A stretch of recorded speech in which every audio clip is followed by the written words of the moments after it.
Drinking Old Grandad 114, 114 proof mash bill, 63 corn, 27 rye, and 10% malted barley. And it is from Suntory, is the company. Yes, sir. It is a Jim Beam Distillery. So it's a Jim Beam product. Ongoing release. And I'm not a fan of Jim Beam in general. Nor am I. At all. But this. We like this. This is very, I mean, we prefer a very higher proof whiskeys. Well, 114 is not a low proof whiskey. No. At all. But, I mean, to be honest with you, if a Jim Beam that's, say, 80 to 100. Which is pretty typical 80 proof. Yes, and I don't like it. No. But this is tasty. Yeah, it's good. The longer you let it sit, obviously, you know, we've had some. The longer you let it sit in your glass, the more appealing it is. It's not as alcohol-y, or that rye spice doesn't really kick you. Yeah, it's not near as harsh as it would be. You know, I almost want to get, you know, they have those little coffee fluffers. Yeah. I think we ought to do one time with one of those and just fluff the whiskey, you know, little motorboat, unfluffed and fluffed, and see if how much, because you're putting air into it at that point. How much that's different. Because this with air, it mellows it. But as we get into it, we're going to talk about how the water affects it and everything. So let's just dive in. Let's dive in. All right. So make sure you subscribe and like. Hit that bell icon so you know when the next one drops. Hit our links. Our link tree. You can follow us on all our socials. We go live twice a week. Yep, on the TikTok. And we're working on the multi-platform lives, but we're not there yet. We're not there yet. We're a little technical, not so savvy. Yeah, we're a little challenged technology-wise. It sounded better than what I was trying to say. All right. What you got on the nose? Well, right off the bat, I get the rye and a slight. I get brown sugar. Like ethanol, alcohol. Yeah, if you take a huge woof, it does have. But okay, so it's not strong enough with that it's burning your nose or anything. And for 114 proof, that's kind of surprising. Really. Yes. I do get a bit of brown sugar. There's something else in there. If you sniff long, slow, I get a little bit of maybe orange. I don't know if it'd be like orange zest, orange peel, or. Yeah, no, that's definitely orange peel. Definitely. It's like when you take an orange peel and you grate it in a microplaner, and then smell that. That's what I get out of this. But it's not like banging you in the head. You have to smell for it. You have to pay attention. Yeah, it's definitely there. Yeah. But the rye spice. The rye right off the bat. The brown sugar comes through pretty heavy. Yep. It's got a decent color to it. Yeah, it does. It's a very nice color. Dark and deep. Really like it.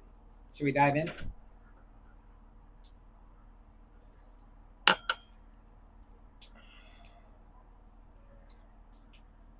Wow.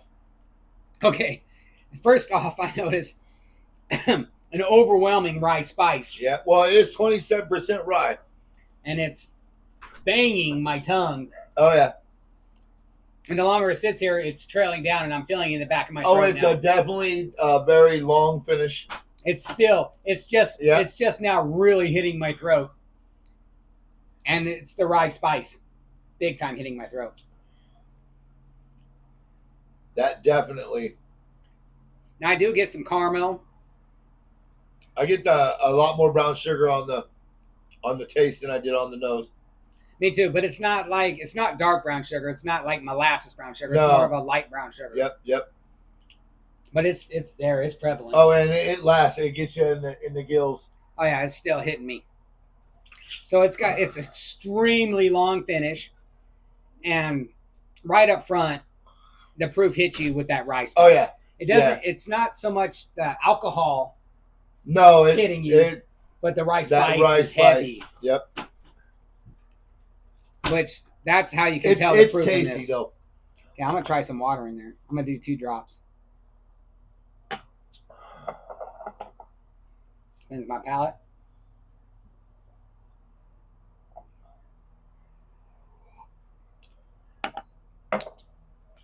Oh, my microphone died. How's yours? That's good. Okay. Gee, where are those things? I need one of those. What? Oh, they're in that one. They're deep.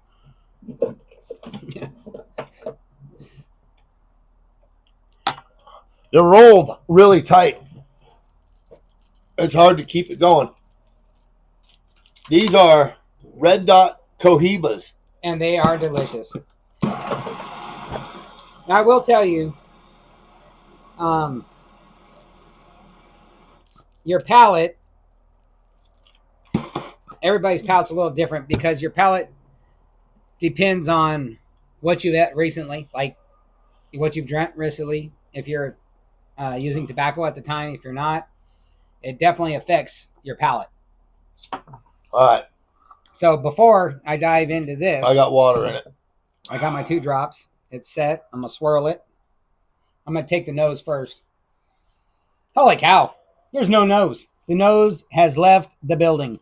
The palate cuts that rye and that alcohol by 80%. I mean, there's a tinge of brown sugar. I didn't go straight for the nose. I went straight for the palate. But yes. Maybe a tinge of brown sugar. It really dilutes the nose. Oh, big time. And it dilutes that palate too. That's just two drops. Okay. I think it's better with 2 drops of water. This is so much better with 2 drops of water. That finish, it cuts that finish in half. Yeah, the finish is shorter, which I like a long finish, but not this kind of long finish. So it definitely cuts the finish out. Makes it much smoother, much creamier. So when you put the drops of water in there, what it does is it releases the oils in there, and it changes the chemical makeup of it. And in a lot of cases, well, in most cases for us, we like our whiskey neat. Yes. One, which, you know. No ice, no water, no nothing. Yep, just neat. But with the 2 drops of water. Oh, that's ridiculous. I like it better. That changes that so much. Now on the palate,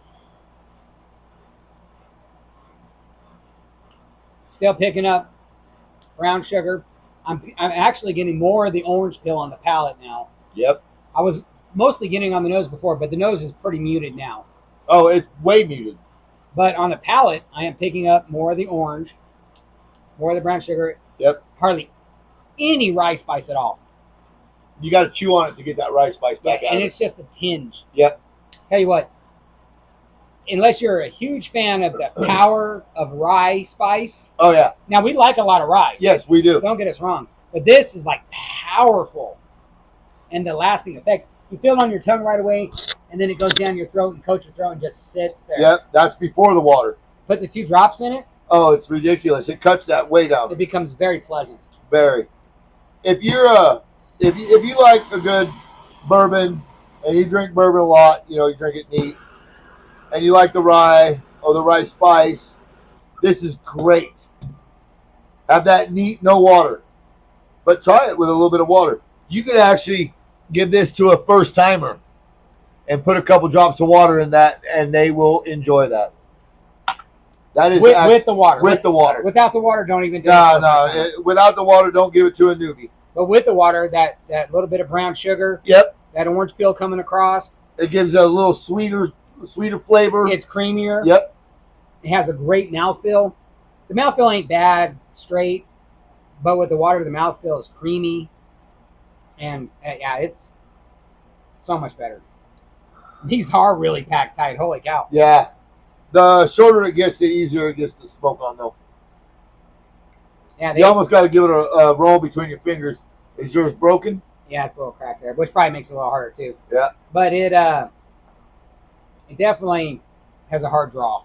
Yeah. That's why this is my first one I lit over an hour ago. Makes sense. Feel like Clint Eastwood. Yeah. Uh-huh. I don't have a cowboy hat on. Nope. If you're gonna hang me, better make sure I'm dead. Hang them high. I knew you would know. I love me a good old school spaghetti western. Me too. And do you know why they're called spaghetti westerns? I do. Why are they called spaghetti westerns? Because all of the Mexican people in those spaghetti westerns are actually Italian. And they actually filmed. A lot of it in Italy. Yeah. A lot of them. That blew me away when I first found that out. I think I was a teenager. Oh, I for sure was. For sure. I think I asked my dad, why are they called spaghetti westerns? Yeah, there's He loved Fistful those. of Dollars. Yep. For a few more dollars. For a few. Yep. The Good, Bad, and the Ugly. Oh, that's my favorite. Hang 'em high. That is my favorite. Outlaw Josie Wells. No, that's not spaghetti. Yeah, that's not a spaghetti western. But that's okay. a good, goddamn good one too, though. Okay. Not taking nothing away from the Duke. I really like John Wayne. Oh hell yeah! Fabulous westerns. Yep. But Clint Eastwood. True Grit. Yeah. And the remake was okay. The remake was okay. But you can't beat a good Clint Eastwood western. Spaghetti or not. 2 Meals for Sister Sarah. That was a good one. Outlaw Josie Wells. Yep. All the spaghetti westerns. And his more modern day western of Unforgiven. Oh, I like that one. That was a really good one. You know who else is a great western actor? Which hasn't been in a ton of them, but Kurt Russell. Yeah, Tomahawk Bone or Bone Tomahawk. Hateful Eight. Hey, that was good. I still have not seen was it Bone Tomahawk? Right. I still have not seen that. And then of course the quintessential one that he's in. Oh, Tombstone. That. There's been several makes of that. Even Kevin Costner, who's also a great western actor. Yes. But his version. It was okay. I did not mind it. I liked it. Oh, I liked it too. But compared to Tombstone, though, no. The interaction between Val Kilmer as Doc Holliday and yeah, Russell was Kurt amazing Russell as Wyatt Earp. Yep. And then we had a tubby Billy Bob Thornton. Oh yeah, we did. It took me almost 2 years to realize who the hell that was before I read the actors. No need to go hills to get the bulge on a tub on you. Oh, You talk a big game for a man. Don't go heels. Throw down, boy. You gonna throw down? You gonna pull that smoke wagon, or you just gonna stand there and bleed? When he says that, you know what it brings him back to? Snake Plissken. You know what that movie was? I cannot remember the name of it. Oh, now you got me forgetting. The voice in the back of my head is not telling me what the name. That's what's going on there. I'm looking at that little bubble up there, and it's just not. It's not coming up. Okay, so all-time favorite Western series. Oh gosh. Lonesome Dove. Lonesome Dove. Bar none. Matter of fact, I'd put it above any other Western.